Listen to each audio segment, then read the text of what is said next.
Magandang umaga mga kaputak. Meron tayong mga Madre de Agua ngayon.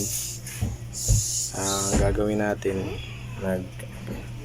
magka-cuttings tayo para ilagay natin sa manukan. Ito, i-chop lang natin para mahalo natin sa feeds mamayang hapon mga kaputak. Gagawin natin to mga kaputak para tips na rin para makatipid tayo sa ating mga alaga sa pagpapatuka. Mga Madre de Agua. Nag-harvest ako dyan mga kaputak.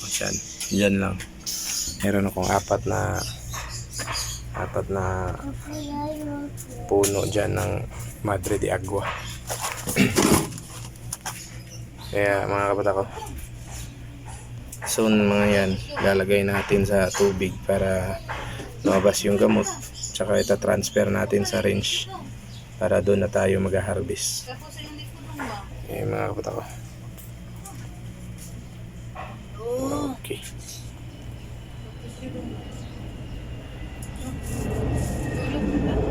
Wala kasi tayong chopper mga kaputak, yung para chop ito, para pinang-pili. Pero sa ngayon mga kaputak, ito na muna gagawin natin, yung mano-manong chop.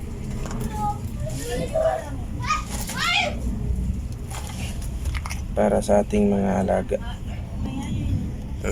Yan. Meron pang hindi, pero okay na to mga kaputak kasi malambot na to. Yan. Ang gagawin natin. Tapos magcha-chapa tayo.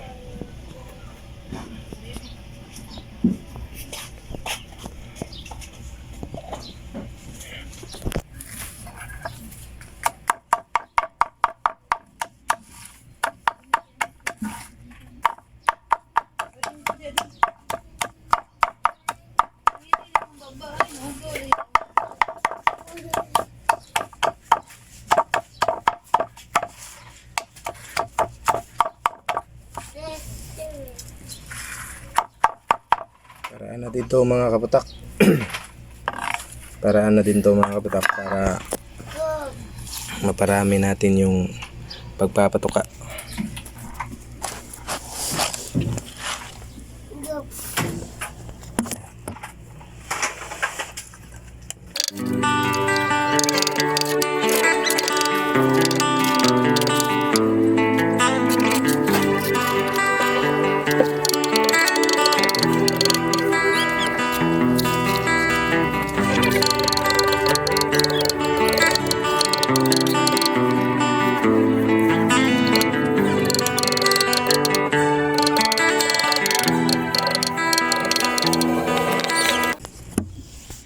Yan. Yan mga kaputak. Madami na tayong chop ng maliliit. Yan, pwede na to. Lalagay natin to sa feeds mamaya mga kaputak.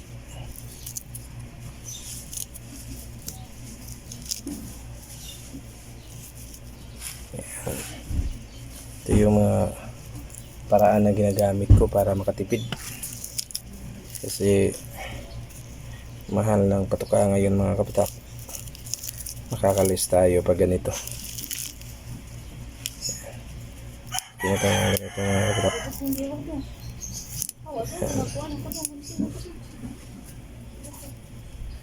Kain natin to sa kanila mamaya.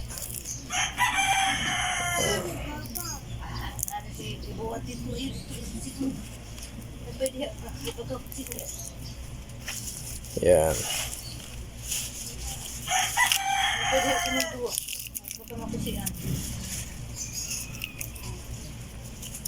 Soon mga kaputak, mayroon tayong pabo.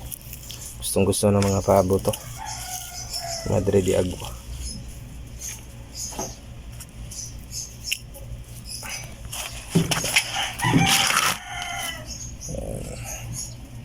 Meron tayong mild chop lang to kasi hindi tayo marunong mag chop, baka sugatan pa tayo. Dadamihan na natin mga kabataan.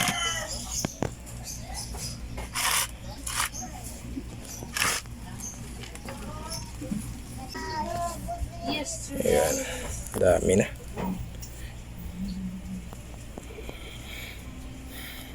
Kinato mga kabatak. 3 hours later. Magandang hapon mga kabatak. Welcome po sa akin channel.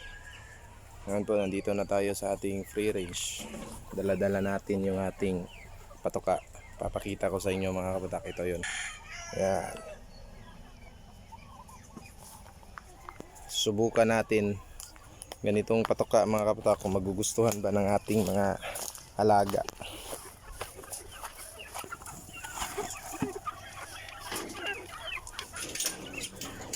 Try natin mga kabatak para makita nyo.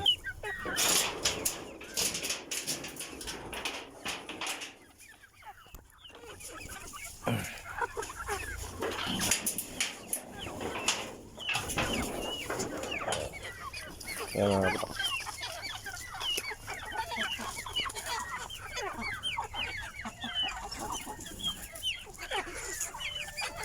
Ubos yung tubig mga kabatak ko.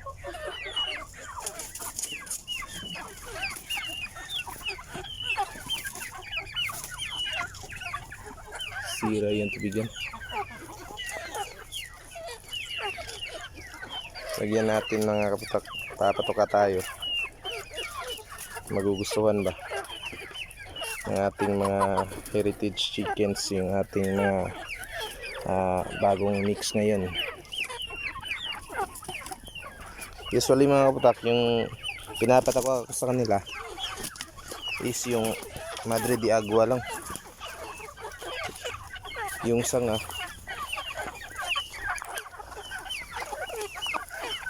maaga ako nagpatoka ngayon mga kabatak. Kukunin ko pa kasi yung anak ko sa school, kaya maaga tayo.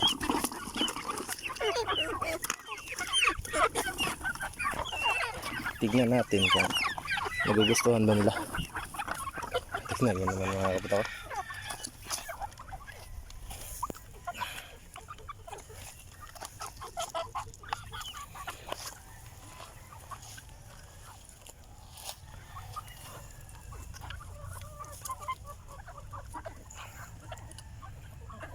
Yan.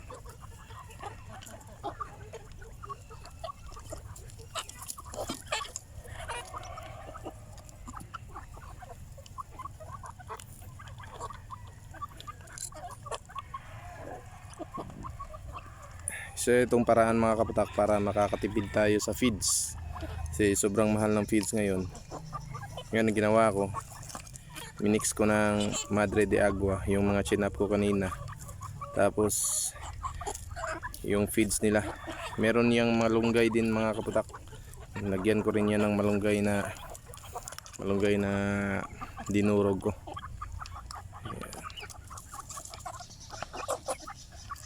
Tingnan natin kung gusto ba nila, kasi itong Madre de Agua mga kapatak, mataas kasi itong makakuha ng protina yung ating mga alaga dito. Yan. Yan. Subok lang to mga kapatak para karanas naman kasi sila ng mga wet feeding mga kapatak. Pero ito, trinay kong iminix ng Madre de Agua at saka yung patokaan nila. Masyado lang malalaki yung pagkap ko ng Madre de Agua, kaya hindi nila nalulunok agad. Pero okay na rin mga kapatak para may ma-practice natin sila sa ganitong klaseng pagpapatuka. Subukan natin sa kabila mga kapatak.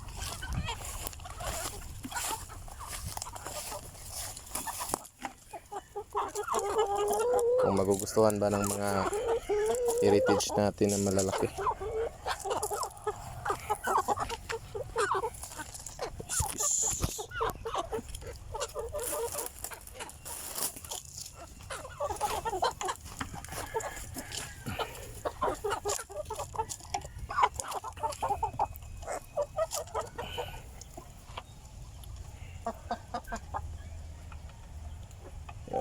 Okay naman mga kabatak, kumakain naman sila. Medyo naninibago pa lang sa ganitong klaseng mix. Kasi Madre de Agua at saka yung feeds nila yung minix ko mga kabatak.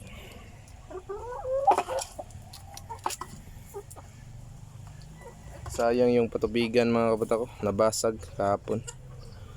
Kasi ito, hindi nakayanan yung bigat ng aking waterer kaya nahulog, sayang, nabasag.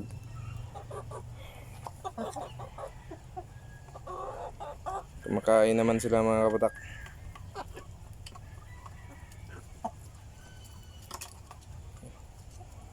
First time nila itong na-experience mga kabatak na yung feeds nila at saka yung Madre de Agua iminix ko. Kumakain mga kabatak ko, walang pili.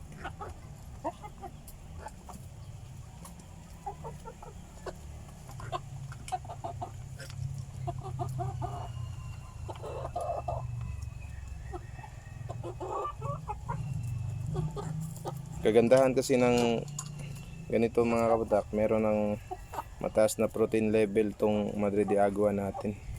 Kakatulong na sa paglaki ng ating mga heritage chickens. Kabila, tagal na ubos. Tagal na ubos nila yung kanilang patoka ngayon kasi mix yun mga kabatak. Kakakain sila ng damo, yung halaman na Madre de Agua.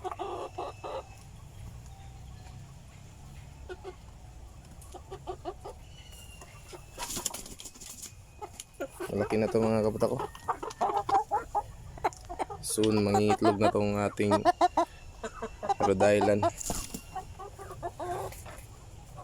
Karikabe na siya na kasi siya kasi yung lakad dito para may pila yung mga kabatak, pero okay na rin. Nakarikaber na ngayon. Ang laki oh.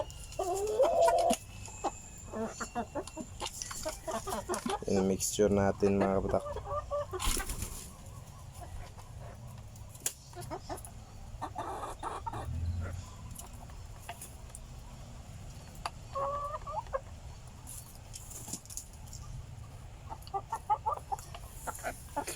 Kain. Huwag mapili. Yan.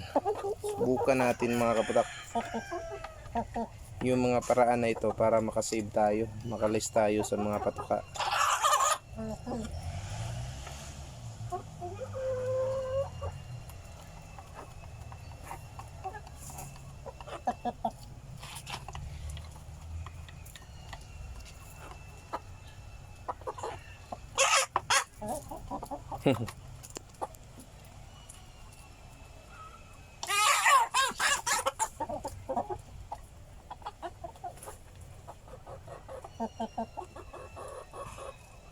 Grabe yung Rhode Island mga kapatak, napakabuli.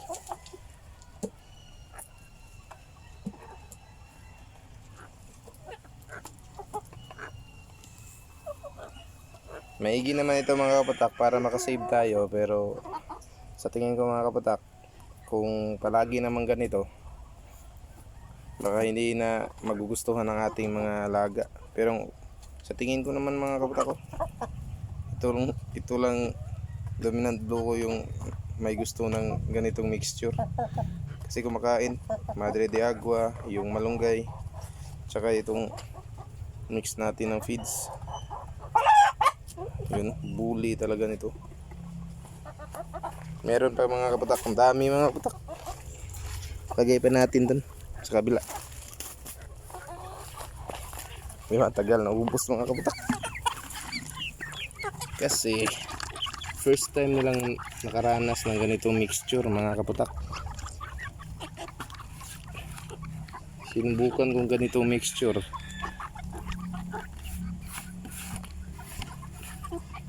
Para maparanas naman natin sa kanila, hindi sila mapili. Yan. Para hindi sila maging mapili sa mga patuka. Karanas naman kasi sila ng wet feeding sa akin mga kapatak. May experience na din itong mga alaga natin ng wet feeding. Kaya ngayon Minix ko na agad.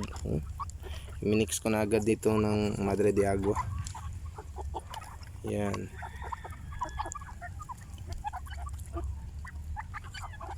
Tingnan natin kung kakainin ba nila itong mga Madre de Agua na to. Yung mga nasa ibaba.